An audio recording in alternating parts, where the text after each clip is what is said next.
안녕하세요, 마일스톤입니다. 지난 영상에서는 주식이 세간의 인식과는 다르게 왜 가장 안전한 자산일 수 있는지에 대해서 알아봤습니다. 핵심은 간단했습니다.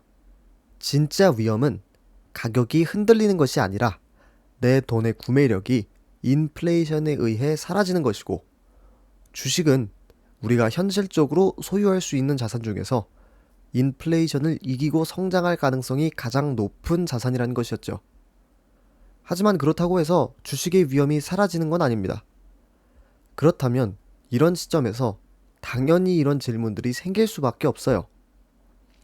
아니, 2008년 금융위기도 그렇고 2000년대 닷컴 버블도 그렇고 주식시장이 40%, 50%, 심하면 90%까지도 하락하는 일들이 많이 발생하는데, 이게 어딜 봐서 안전하다는 거냐. 지극히 맞는 말입니다. 너무나도 합리적인 의심이고요. 또 투자자라면 반드시 한 번쯤은 고민해 봐야 하는 진지한 고민입니다. 부동산과 달리, 예적금과 달리 이 주식시장은 미친 변동성이 가장 큰 약점이죠. 그럼 이걸 극복할 수 있는 방법은 없을까요?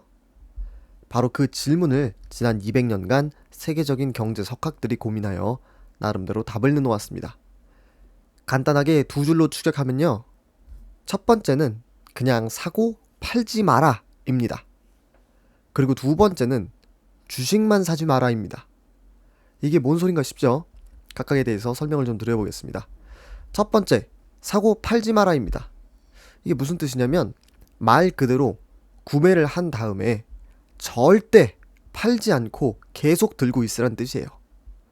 예적금이건 채권이건 부동산이건 주식이건 장기 보유하면 결국 수익은 발생합니다. 그리고 매매 주기가 짧을수록 변동성이 심해지는 경향성 역시 존재합니다. 같은 주식시장 속에서도 턴오버 비율이 높을수록, 즉 보유 기간이 짧을수록 전체적인 변동성이 커지는 경향을 확인할 수 있습니다. 사실 부동산이 안정적인 이유도 여기 있죠. 부동산이 주식처럼 오늘 사서 내일 팔 수 있다면 지금처럼 변동성이 적진 않을 겁니다. 전설적인 투자자 피터 린치도 부동산의 가격이 하락했다는 신문 기사를 보고 공포에 빠져 집을 파는 사람은 거의 없지만, 주식시장에서는 그런 일이 너무나도 빈번하게 발생한다라고 말한 적이 있죠.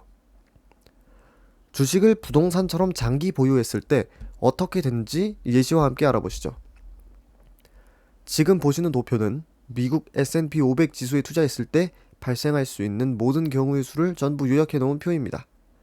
1929년부터 2026년까지 모든 데이터를 전부 분석한 결과 1년 동안 투자했을 때 손실을 볼 확률은 약 31%, 5년간 투자했을 때는 19% 정도지만 10년 넘게 투자했을 때는 10%, 15년 이상 투자했을 때는 2%대까지 뚝 떨어집니다. 이게 무슨 뜻이냐면 1929년 대공황 직전 같은 상상할 수 있는 최악의 타이밍에 물렸던 경우까지 전부 포함해도 15년 넘게 들고 있기만 했다면 100번 중 98번은 원금 위에 있었다는 뜻입니다. 이번에는 변동성과 기대 수익률이 조금 더 높은 나스닥 지수를 한번 확인해보죠. 나스닥은 데이터가 시작되는 1970년부터를 기준으로 하는데요. 최악의 1년이 마이너스 60%일 만큼 출렁임은 여전히 무섭지만 오히려 손실 확률 자체는 S&P 500보다 더 낮은 걸 확인할 수 있습니다. 그리고 평균적인 중앙 수익률도 모든 기간에서 더 높은 모습을 보여주고 있죠. 심지어 나스닥은 15년 넘게 투자를 했다면 역사적으로 손실이 발생한 경우가 단 한 번도 없었습니다. 자, 이로써 주식을 사서 팔지 않고 오랫동안 들고 있다면 언젠가는 고점 회복을 하더라, 손실이 발생하지 않더라 라는 사실을 확인할 수 있었습니다. 하지만 이 말만 믿고 전재산을 주식에 투자하기엔 너무 두렵죠. 과거 데이터는 과거일 뿐이고 최악의 폭락이 발생하지 않는다는 보장은 아니잖아요. 요즘 AI 버블이니 뭐니 말이 많은데 일본의 잃어버린 30년처럼 30년간 고점 회복을 못하면 어떡해요? 여기서 두 번째 해결 방안이 등장합니다. 주식만 사지 말라는 거죠. 주식이 떨어질 때 오히려 가격이 올라가거나 가격을 유지하는 채권이나 금 같은 안전자산을 구매했다면 이 결과는 어떻게 바뀔까요?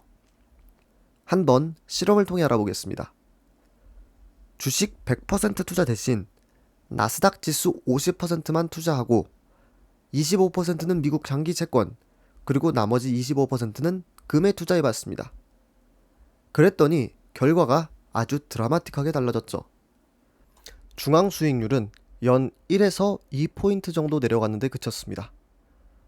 그런데 최악의 1년 손실은 마이너스 60%에서 마이너스 24%로 거의 3분의 1 토막이 났고, 손실 확률은 나스닥 100%일 때 15년은 가야 0%가 되었던 게 이 조합에선 단 3년만 들고 있어도 0%가 됩니다. 이 말인즉 역사적으로 3년 동안 투자했을 때 손실을 본 경우가 단 한 번도 없었다는 뜻이죠. 이것이 바로 자산 배분의 효과입니다. 세상 대부분의 자산은 등가 교환으로 이루어집니다. 하이 리스크, 하이 리턴, 로우 리스크, 로우 리턴이 기본이죠. 하지만 주식과 채권처럼 서로 반대로 움직이는 둘 이상의 자산을 섞었을 때 변동성은 줄어들지만 기대의 수익은 그대로이거나 늘어나는 기적 같은 상황이 벌어지기도 합니다. 위 도표를 보시면 금과 주식을 섞거나 채권과 주식을 섞으면 리스크는 줄어들지만 리턴은 증가하는 현상을 확인할 수 있습니다. 이러한 자산 배분 전략은 실제로 노후 자금이나 퇴직금을 운용하는데 굉장히 효과적으로 사용되고 있죠. TDF 같은 펀드들이나 연금 보험 같은 업계에서도, 국민연금에서도 이렇게 자산 배분을 통하여 자산을 운용하고 있고요. 이렇게 해서 이번 영상에는 기초적인 리스크 관리에 대해 알아봤습니다. 다음 영상에서는 실제로 여러 가지 자산 배분 포트폴리오들을 알아보고 전략들을 비교하는 시간을 가져보도록 하겠습니다. 제가 자료조사를 위해 이용한 웹사이트에서 직접 데이터 비교나 분석을 원하신다면 설명창과 고정 댓글에 링크 남겨놓을 테니까 확인해보세요. 혹시 궁금하신 주제나 질문이 있다면 댓글로 달아주시면 다음 영상 만들 때 참고 자료로 활용하겠습니다. 전 마일스톤이었고요. 긴 영상 시청해주셔서 감사합니다.